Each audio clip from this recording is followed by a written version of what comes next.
Land Rover Defender 2007 to 2016 TDCi or Puma, both the 2.4 and 2.2s, clutch failures. So I'll show you. It's pretty common. It's just the standard one is a rubbishy Ford clutch. Don't know how well you can see this.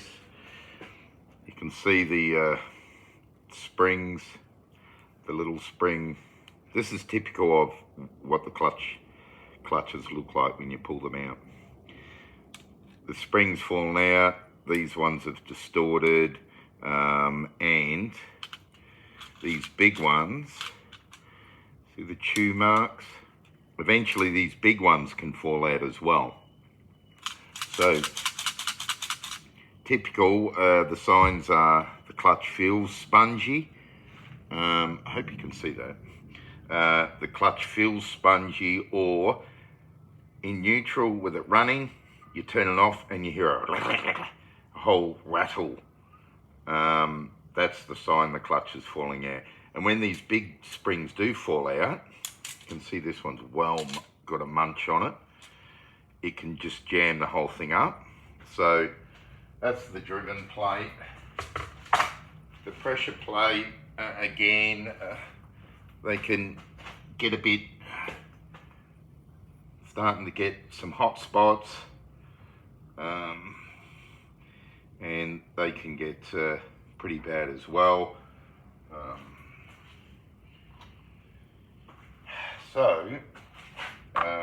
Whatever brand clutch you use, I've used all different brands. I use the Clutch Fix branded clutches from the UK. To be fair, I do import them in, but I supply another workshop and they like them. These are a sintered bronze clutch, whatever that really means. You can sort of see that bronze in the fibres there. These are a great clutch, and you know, you can stick V8s behind them. I've not had a failure with any of these clutches. That's the pressure plate. So Land Rover at one point brought out a heavy duty version. That was garbage as well. So just don't bother. So whether you use a Clutch Fix one or any other good brand, their supply from Clutch Fix is really good. I can get the quantity I want. I can get like 10 at a time without any problems.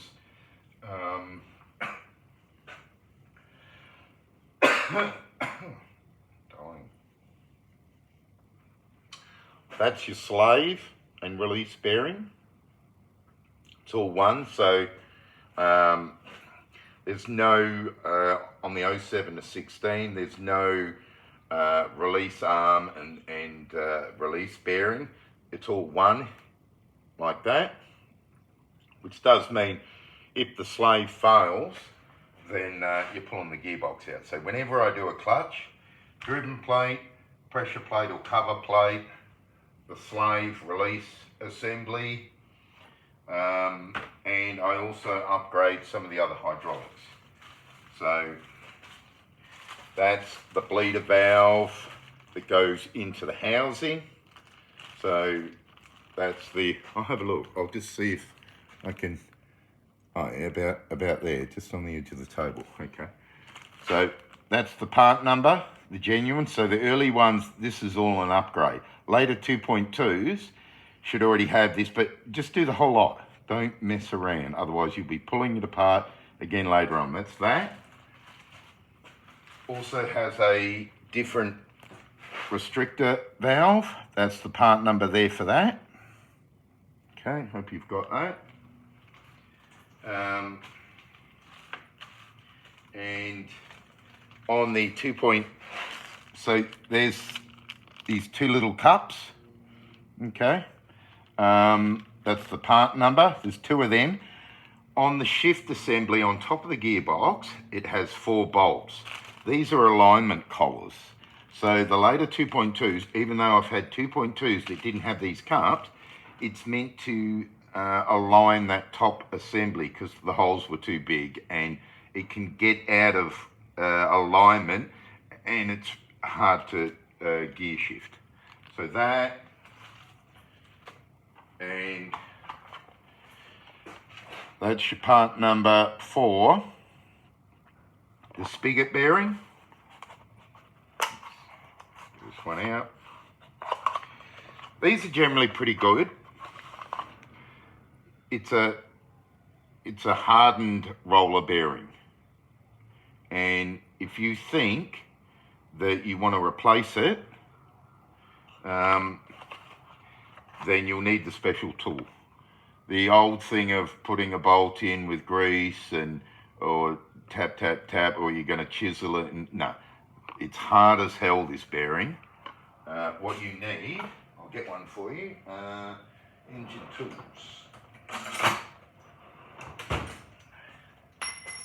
Oops, drop the handle. So, this is the tool. That goes against the flywheel. That goes in, you wind that down, it spreads it, and that'll get, I think actually, how do I do the last one? I think I tapped the back of that spigot bearing out, which isn't hard to do, and then this goes all the way through. You wind it out, that there, see, tape a bit, and then you just wind it out. This, oh man, this is gold. Years ago, a member on the Australian Land Rover Owners Forum found this tool. It's gold. I've got 2 of these. I don't know why 2. One for each hand, maybe. Tools. So that's pretty well all the bits you need.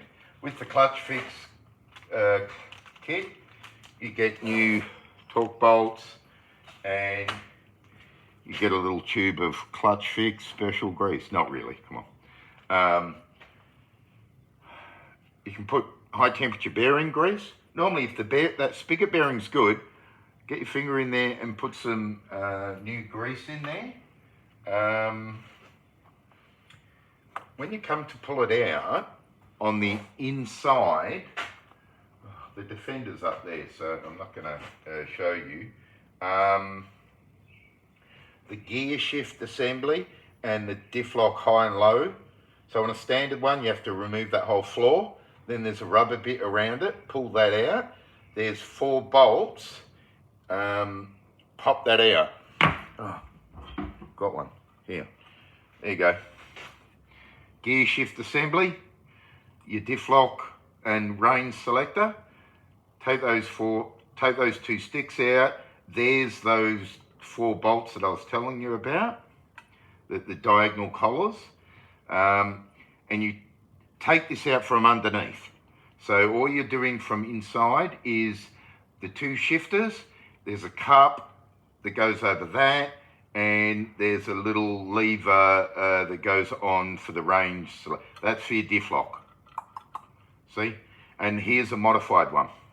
So normally, I'll get one for you. That one I haven't cleaned up. So this is the standard one. This is for you. So people that have ever said, oh, I've got the diff lock engaged, I'm on a gravel road, and the diff lock disengages. Yeah, because it's got one of those pressed on stupid washers.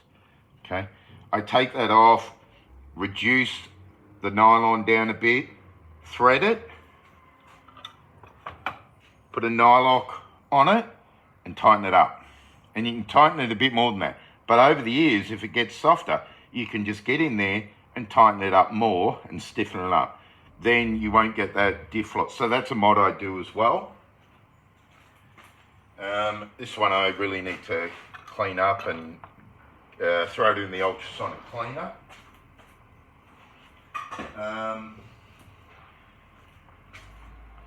That's about it. I suppose I could show you the flywheel. I'll get a torch, because the flywheel's a point. Let's go have a look at a Defender. Okay. So the flywheels are, I'm trying to get it so it's not reflecting, are actually good quality. Rarely, and I mean rarely, do you ever need to machine these flywheels. I'm just going to clean that one up, with my little buffer it's got like a Scotch-Brite on it, and just clean it all up, clean it all down with a bit of, brake clean or whatever, and I'll get some oil, some grease into that spigot bearing, because that's in good nick. Sometimes if the spigot bearings are that bad, they jam in there, so that's a bit of a drama. Your EGR cooler is up there. Really awkward to get. On a 2.4, there's your crankshaft position sensor. Right there. Torch is shining right at it. They can fail and it won't fault code, but it won't start or it'll stall. There's our cross member off. So I take the whole gearbox and transfer case all out as one. There's the old one. There's all our parts list, just in case all those numbers, you didn't see them. Okay. At least this way I know you've got the part numbers. I only use these two valves in genuine. This one, there's your, I didn't give you the part number of that. So it's FTE is the brand. They're the ones you want. Now, I know it's got an All Makes label. All Makes, which is all owned by Britpart, which is terra firma as well, do a lot of repackaging. But if it says All Makes like that, as long as it says OEM, but if you see the FTE ones, yeah, great.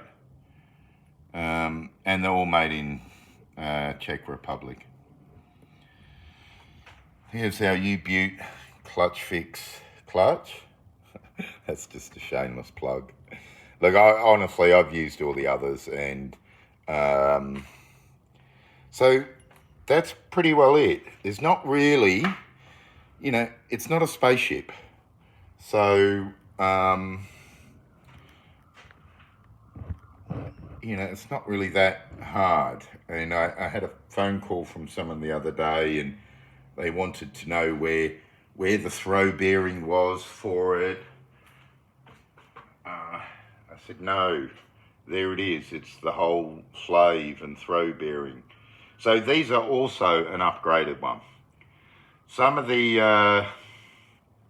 2.2s were meant to be already upgraded.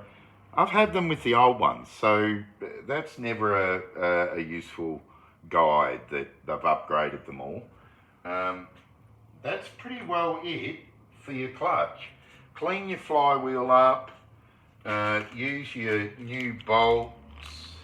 If you don't have the new bolts, you can reuse the old ones if they're still in good nick and it's never been out before. Just clean them up, put a bit of thread lock, just the blue one, on the thread. I'll do that with new bolts anyway. Torqued up correctly, it shouldn't undo, but it's not really a problem to put a bit of blue thread lock. So that's it. Now, there's no rhyme or reason. I've had clutches fail at 70,000 Ks and now as high as 300,000 Ks. So it's that Land Rover up and down build quality. They're not hard to do. I quite often just take that whole gearbox out and transfer case out all as one.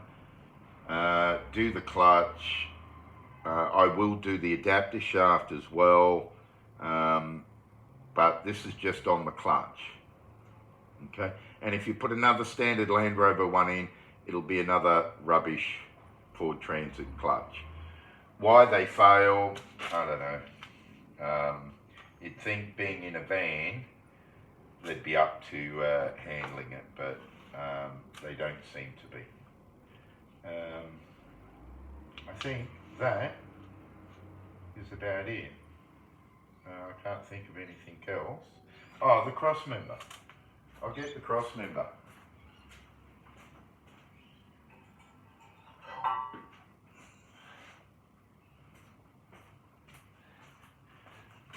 There's your cross member. Clean the ends up because they'll be all rusty. You can give them a coat of paint. You can spray your favourite anti-rust on the chassis. Clean the chassis up on each side, because see that gap? That fills up with dirt and water and mud and crap. Over the decades, it'll rust a hole in the chassis. Clean all that up.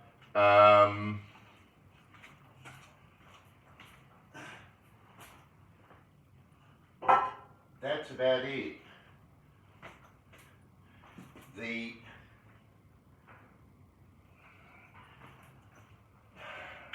I think we're about done. All right. Any questions? Yell out. Thanks for watching. See ya.